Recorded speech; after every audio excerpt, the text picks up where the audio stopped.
Hi everyone, welcome to our podcast Beyond the Routes. Today we have a special episode as our company co-founder, our COO, Nata Ellis, is here to talk about her vision for the future of the voice market.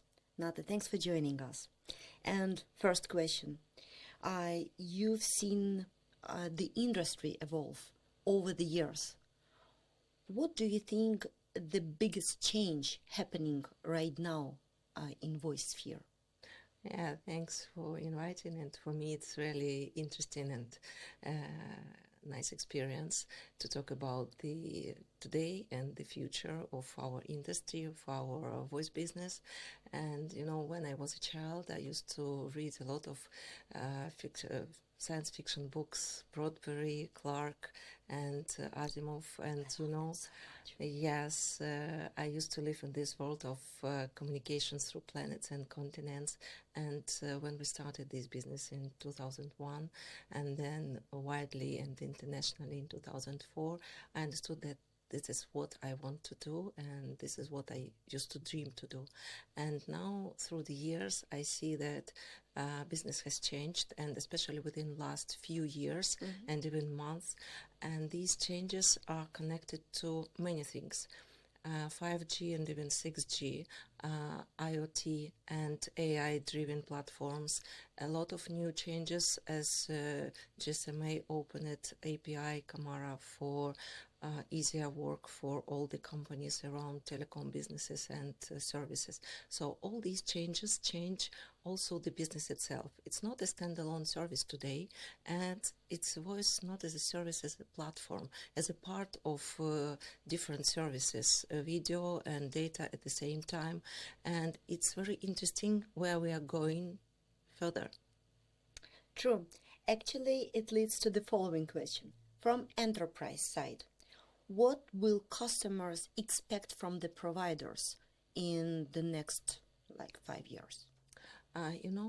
Talking about past and today and predicting the future, I see that, first of all, people put quality on the first place. And this is a real challenge today for, as telecom operators, as providers like we are, to find and to offer really quality route, quality destination, quality service, quality internet channel to our customers and to enterprise customers. So the quality will be the first challenge, and security, protection, trust to the calls, trust to the service in total. It will be the next expectation and challenge for all of us, because you see amount of calls increases and not all of them are really good and real. So this will be the challenge also.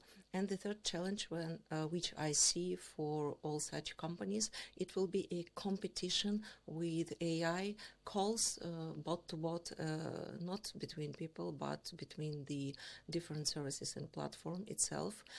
So it will be substitution of real voice, real people from the one side to the systems. So machine calls and AI calls from another side. So these three challenges will be the most important for enterprise customers in the nearest future, from my point of view. You mentioned very interesting theme actually, because you mentioned AI.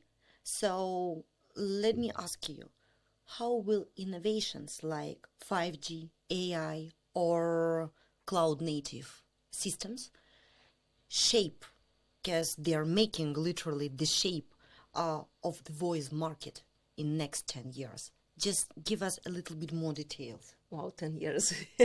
Okay, 5 years. 5 years. 5 years. So within last 2-3 years, we see increase of authorization calls, A2P calls, so OTP calls. We see a lot of short calls from call centers and a lot of automatic calls. So this amount of calls will increase dramatically. Unfortunately or fortunately, everyone predict that telecom market, voice calls market, will increase for 10-15% within next few years, and maybe even more in the future. Why?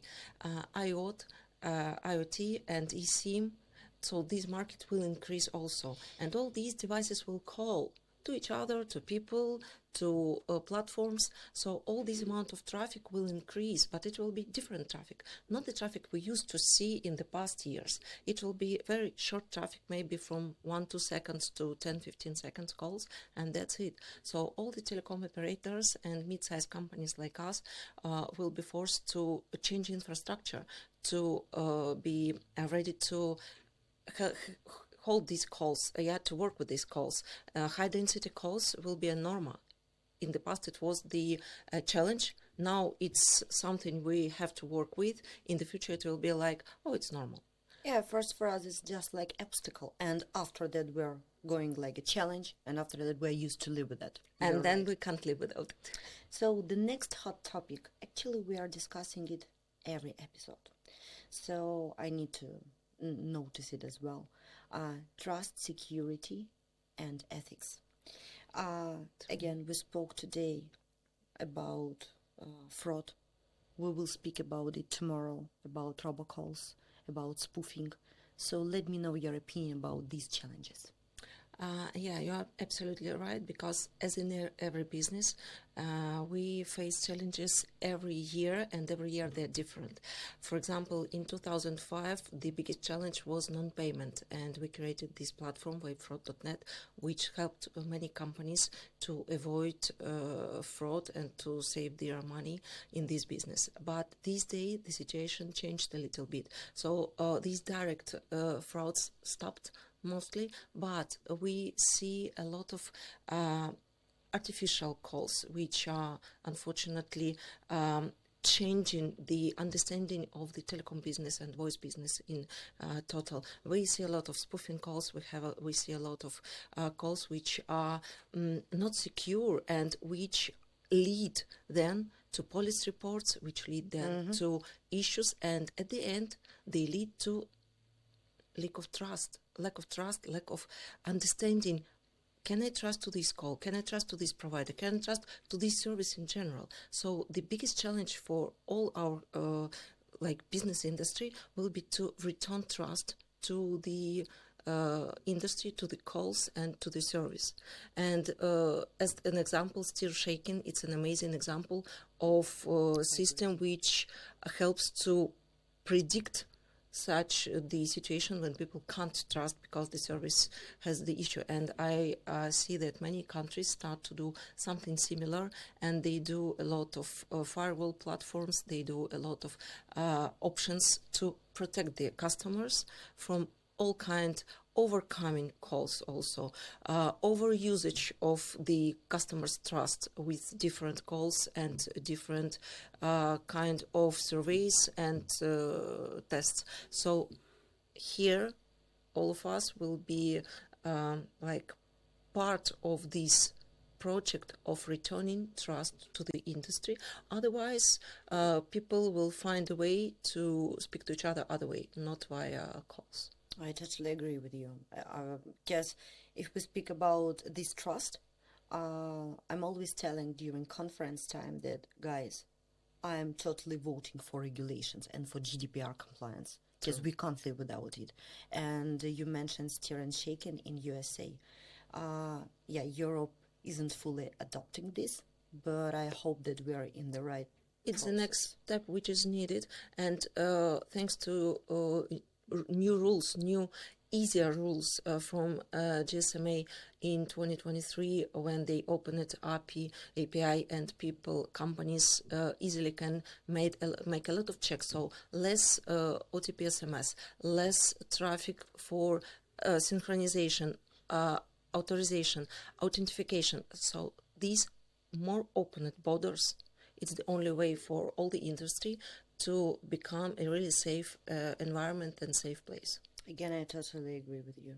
So, where do you see companies like ours that fitting into the evolving ecosystem?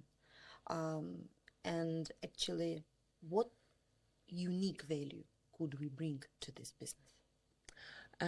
Every day I think about it, because it's a question about surviving on this market for all of us. And mid-sized companies like we are, like many our partners, we are part of this system. We are like a bridge between big telecom, big operators, big companies, and end users, small enterprises, small companies who just start this business. And also with, for example, as Speedflow, with our software, we can be a very easy way for young MVNOs to start their business and start their services through our platform.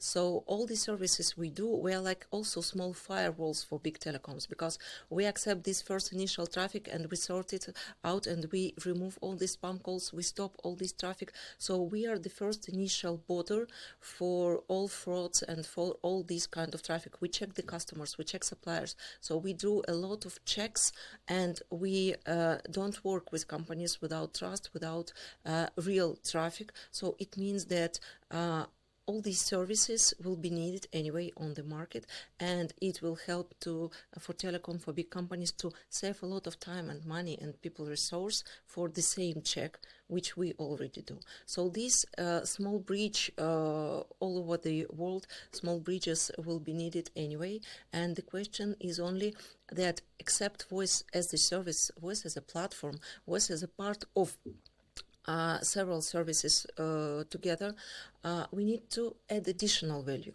For example, like we do with our platforms, like we do with our education, like we do with the services, additional services which we offer. And these companies who has additional services, additional platforms, additional future for the industry, they will stay, they will survive, they will develop, they will continue offering the not just routes, not just service, but the whole understanding that people can trust that they are not alone and they always have someone to talk to. Because in the world of AI, of robocalls, of any technical communication, it's quite difficult to talk to someone. And the biggest value which companies like us, we can add to this market, we still call to our partners, we still talk to our customers, so we still are the people service for people, which in the future will cost a lot of money indeed. We're still humans. This is like the main in this world of AI. You're right. And if you could summarize your vision for the future of voice just in one sentence, what would it be? If in one sentence, it will be like that voice is the amazing vibration which makes us unique, and I do hope this vibration will continue growing and bringing not just money and profit to all the businesses, but also success and feeling that we change the future. Thanks, Nata. It was exciting to hear your perspective, and it gives us a lot to think about as we prepare for the future. So, I mean, it really was a great talk.